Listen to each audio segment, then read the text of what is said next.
Oh, and welcome back to my channel SK First Exam. If you are new on my channel, please subscribe my channel. Let's start the video. દ્રોળ ધ્વજ સત્યાગ્રહ. દ્રોળ હાલમાં ગુજરાતના કયા જિલ્લામાં આવેલ છે? Gandhinagar, Jamnagar, Morbi, Amreli. Right answer is Jamnagar. Jamnagar વિશે જોઈએ કે જામનગર એ ગુજરાત રાજ્યનો એક જિલ્લો છે.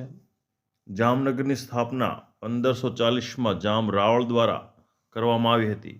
જામનગરમાં ઝંડુ ફાર્મસી આવેલી છે. જામનગરની કંકુ બાંધણી અને મેષ પ્રખ્યાત છે.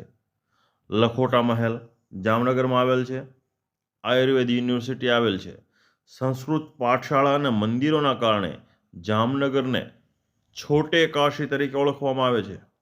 આ ઉપરાંત પિત્તળ નગરી, કાંઠિયાવાડને રતન તથા ઓઇલ સિટી તરીકે પણ ઓળખવામાં આવે છે. જામનગર વિશેના 100 પ્રશ્નો આપણી ચેનલ પર ઉપલબ્ધ છે. તમે જઈને જોઈ શકો છો. Next question. દ્રોળ સત્યાગ્રહ દરમિયાન ક્યાં દેશી રજવાડાના રાજા શાસન કરતા હતા? બરાબર. દ્રોળ પર ક્યાં દેશી રજવાડા શાસન કરતા હતા? અમરસિંહ, દૌલતસિંહ, જામ રાવળસિંહ ખેડવા. તો દૌલતસિંહ શાસન કરતા હતા. દ્રોળ દેશી રજવાડું. કાંઠિયાવાડના હાલાર વિસ્તારનું દ્રોળ પાટનગર હતું. દ્રોળ દેશી રજવાડની સ્થાપના જામ રાવળના ભાઈ જામ હરધૌલજી એ 1595માં કરી હતી.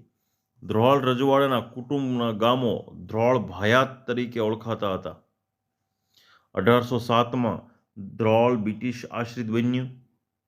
જામ સતાજી અને મિર્ઝા અજીઝ કોકા વચ્ચે દ્રોળ તાલુકાના ભૂચર મોરી ગામે ભયંકર યુદ્ધ થયું હતું, જેને સૌરાષ્ટ્રના પાણીપત તરીકે ઓળખાય છે, જ્યાં શહીદ વન ગુજરાત સરકાર દ્વારા બનાવવામાં આવેલ છે. Next question.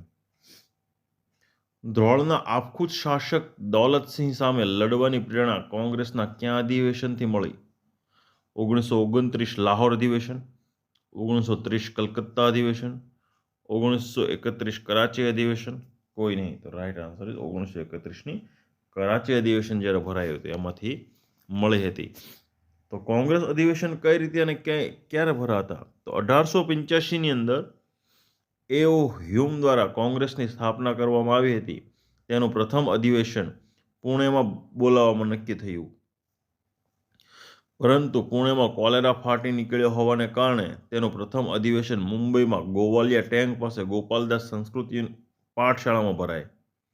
28 ડિસેમ્બર 1885માં રોજ તેનું નામ ઇન્ડિયન નેશનલ કોંગ્રેસ રખાયું તથા દર વર્ષે અધિવેશન ભરવાનું નક્કી થયું.